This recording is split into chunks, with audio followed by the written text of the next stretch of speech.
আকৌ চিনাকি অচিনাকিৰ প্ৰসংগ পূৰ্বৰ সকলো অভিলেখ ভংগ কৰি চিনাকি মানুহৰ ভোটদান এইবাৰ সৰ্বাধিক পৰিৱৰ্তন আৰু সুৰক্ষাৰ দিশটোৰ লক্ষ্য ৰাখি ওলাই আহিছে চিনাকি লোকসকল শেষ হ'ল বিধানসভাৰ ভোটদান প্ৰক্ৰিয়া ইভিএমত বন্দী হ'ল প্ৰতিগৰাকী প্ৰাৰ্থীৰ ভাগ্য পিছে পূৰ্বৰ সকলো অভিলেখ ভংগ কৰি এইবাৰ ভোট দিবলৈ ওলাই আহিল ভোটাৰসকল প্ৰায় ৮৬% ভোটদান হ'ল এইবাৰ নিৰ্বাচনত হিলদল ভাঙি ভোট দিবলৈ ওলাই অহা প্ৰতিগৰাকী ভোটাৰক ধন্যবাদ জনালে বিজেপিৰ ৰাজ্যিক সভাপতি দিলীপ শইকীয়াই 86% ভোটদানেৰে এইবাৰ অসমৰ পৰম শ্ৰদ্ধেয় ভোটদাতা ৰাইজে পৰম উৎসাহেৰে স্বতঃস্ফূৰ্তভাৱে হয়তো ক'ৰবাত প্ৰতিকূল বতৰ আছিল বৰষুণ হৈছিল ডাৱৰীয়া আছিলে বতৰ তাৰ পিছতো ইমান বৃহৎ সংখ্যক ৰাইজে ভোটদান কৰিবলৈ ওলাই অহাটো মই ভাবোঁ এইটো আমাৰ দেশৰ গণতান্ত্ৰিক ব্যৱস্থাৰ বাবে অত্যন্ত এটা গুৰুত্বপূৰ্ণ বিষয় ৰাজ্যখনৰ পৰিৱৰ্তন আৰু সুৰক্ষাৰ দিশটো চিনাকিসকলে বাৰুকৈ উপলব্ধি কৰিছে যাৰ বাবে এইবাৰ ভোট দিবলৈ ওলাই আহিছে চিনাকি মানুহবোৰ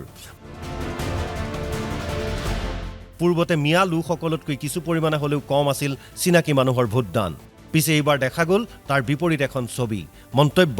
বিজেপিৰ সভাপতি দিলীপ শইকীয়াৰ ৰাজ্যখনৰ বিশেষভাৱে সুৰক্ষাৰ দিশটো মই ভাবোঁ এইবাৰ চিনাকি মানুহখিনিয়ে বাৰুকৈ এইখিনি উপলব্ধি কৰিছে যদিও ইয়াৰ বিৰুদ্ধে বিভিন্ন ধৰণৰ এটা ষ্ট্ৰং নেৰেটিভ অপজিশ্যনে আনিব চেষ্টা কৰিছিল যে আমি খিলঞ্জীয়া বিজেপি খিলঞ্জীয়া স্বাৰ্থত আছোঁ এই কথাটো পুনৰুক্তি কৰিব নালাগে কিন্তু সেইসকলে যি পক্ষ লৈ আছিল মিয়াৰ পক্ষ বা অসম বিৰোধী পক্ষ যিসকলে লৈ আছিল তেওঁলোকে মিয়াৰ অঞ্চলখিনিত তেওঁলোকৰ ভোটদান ঠিকে কৰাই দিলে বৰঞ্চ এতিয়াও আমাতকৈ বেছি কিন্তু আজিৰ দিনতো